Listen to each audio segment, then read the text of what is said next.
বিসমিল্লাহির রহমানির রহিম। আসসালামু আলাইকুম। সবাই কেমন আছেন? আশা করছি যে যেখানে আছেন আল্লাহর রহমতে ভালো আছেন এবং সুস্থ আছেন। আমরাও আলহামদুলিল্লাহ ভালো আছি। আমি বিথি সবাইকে ওয়েলকাম করছি আমার চ্যানেল বিথিস বিউটিফুল ওয়ার্ল্ডে আরও একটি নতুন ভিডিও দেখার জন্য। আশা করছি ভিডিওর পুরো সময়টা জুড়ে সবাই আমার সাথেই থাকবেন বরাবরের মতো। প্রতিদিন সকালে বারান্দায় একটু আসি, এসে আমার গাছগুলো দেখে যাই। তো গাছগুলো দেখে খুব ভালো লাগছে। একটা গাছের গোড়ার থেকে আর একটা গাছ গজিয়েছে, তারপরে নতুন পাতা। আমি কিন্তু একটা একটা করে সব গাছ লাগিয়েছিলাম, এখন সেখানে ডাবল হয়ে গিয়েছে। এই গাছটা থেকেও আরও গাছ গজিয়েছে, তারপরে পাতা গজিয়েছে, তো খুব ভালো লাগলো। আমার সকালের নাস্তা শেষ করে কাজবাজ শেষ করে আমি দুপুরে রান্নায় চলে আসছি। আমি মুরগির মাংস ভুনা করব। তার জন্য একটু জিরা, এলাচ আর তেজপাতা টেলে নিয়ে তারপরে গুঁড়ো করে মাংসের ভিতরে দেব।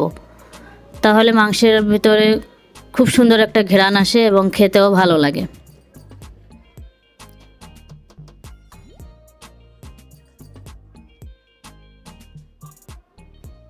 আমি পেঁয়াজের মধ্যে রসুন পেস্ট দিয়ে দিলাম আর একটু পানি দিয়ে দিয়েছি।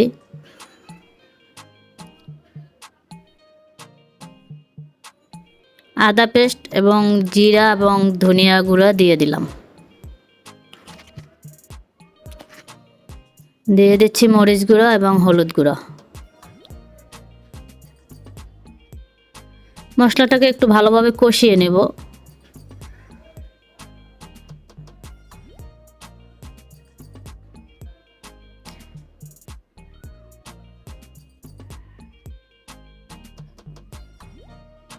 দিয়ে দিলাম মুরগির মাংস।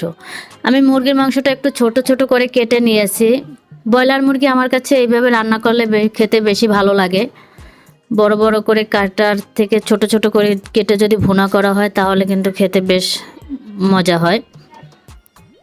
রুটির সাথেও খাওয়া যায়, ভাতের সাথে, পোলাওয়ের সাথে দারুণ লাগে। আমি এইভাবেই বেশিরভাগ সময় রান্না করি।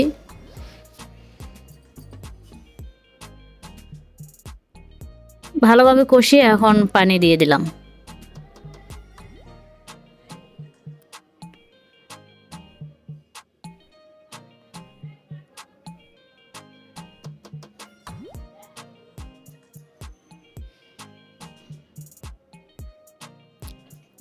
আমার মাংস রান্না অলমোস্ট শেষ। পানি টেনে টেনে গেলে নামিয়ে নেব। এখন আমি কাঁকরোল ভাজি করব। আজকে দুপুরে পোলাও হয়েছে, তার সাথে মাংস ভুনা এবং কাঁকরোল ভাজি। আমি পোলাওয়ের সাথে যে কোনো একটা ভাজি করে নেই, পটল ভাজি, বেগুন ভাজি, কাঁকরোল ভাজি, যে সময় যেটা থাকে সেটা একটু ভেজে নেই তেলের উপরে, তাহলে কিন্তু পোলাও দিয়ে খেতে ভালো লাগে। মাংসটা রান্না বেশ মজার হয়েছিল।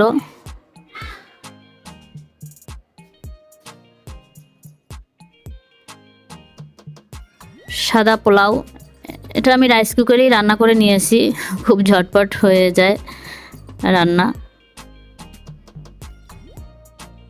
শুক্রবার দিন আমাদের ভালো মন্দ রান্না করা হয়। শুক্রবার দিন আসলে মনে হয় যেন এই দিন পোলাও, মাংস এগুলো রান্না করতে হবে। কিন্তু আমার কাছে রান্নাগুলো খুব ঝটপট লাগে, মানে তাড়াতাড়ি হয়ে যায়। মাছ তরকারির থেকে পোলাও মাংস রান্না করা আমার কাছে অনেক ইজি লাগে।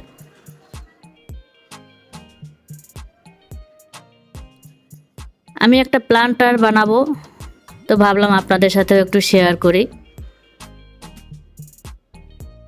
এটা হচ্ছে নুডলসের কাপ।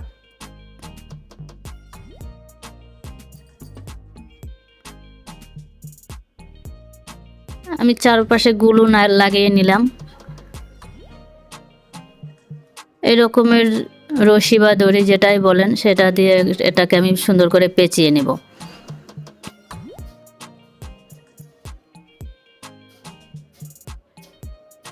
আমার একটা ফুলদানি দরকার ছিল, আমার কিছু ফুল আছে, সেটা রাখার জন্য কিছু পাচ্ছিলাম না।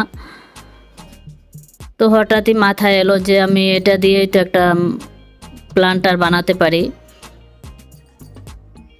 তাহলে আমি গাছও রাখতে পারবো, ফুল রাখতে পারবো, দুটোই রাখা যাবে।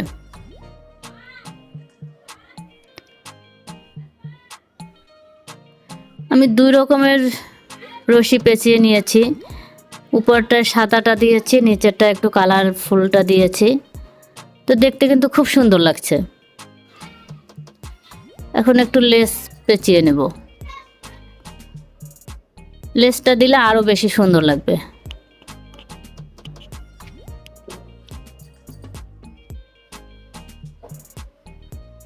নিজের হাতের শোপিস, তারপরে ওয়ালম্যাট, যে কোনো সেলাইয়ের কাজ, এগুলো করতে আসলে ভালো লাগতো আমার। একসময় আমি অনেক করতাম, কিন্তু তারপরে সময় করে আর এগুলো করা হয়নি।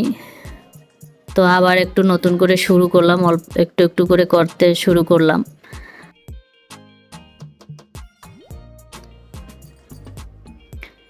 আমি এই ফুলগুলো রাখার জন্যই মূলত আমি এটা করেছি।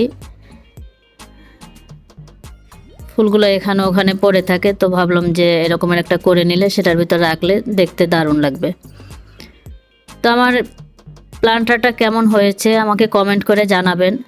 যদি আপনাদের কাছে ভালো লেগে থাকে তাহলে অবশ্যই একটি লাইক দিয়ে দিবেন, আর বেশি ভালো লাগলে সবার সাথে শেয়ার করে নেবেন। আমার চ্যানেলে আজ যারা নতুন আসছেন, এখন পর্যন্ত আমার চ্যানেলটি সাবস্ক্রাইব করেন নাই, আমি সবাইকে অনুরোধ করব আমার চ্যানেলটি সাবস্ক্রাইব করে নিতে। আর সাবস্ক্রাইব করার পরে পাশে থাকা বেল বাটনের অল অপশনটি অবশ্যই প্রেস করে রাখবেন, তাহলে আমি ভিডিও দেওয়া মাত্রই কিন্তু আপনাদের কাছে নোটিফিকেশন চলে যাবে। আর চাইলেই আমার ভিডিওটা আপনারা দেখে নিতে পারবেন। অলরেডি যারা কাজটা করে ফেলেছেন তাদেরকে অসংখ্য ধন্যবাদ।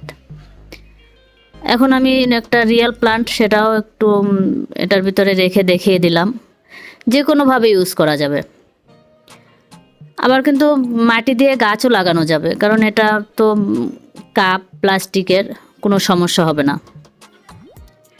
যে কোনো জায়গায় রেখে দিলে দারুণ লাগবে দেখতে, ঘরের সৌন্দর্য বাড়বে। আমার এই কাপের ভিতরে মানি প্লান্টটা লাগানো আছে, তো সেটাই আমি একটু রেখে দেখিয়ে দিলাম।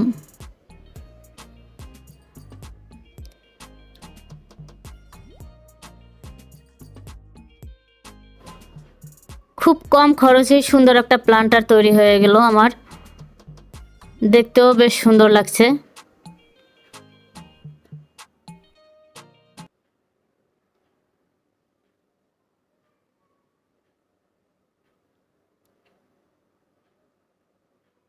আমার ভিডিওটি এখানেই শেষ করছি। সবাই ভালো থাকবেন, সুস্থ থাকবেন, সবার সুস্বাস্থ্য কামনা করে বিদায় নিচ্ছি। আল্লাহ হাফেজ।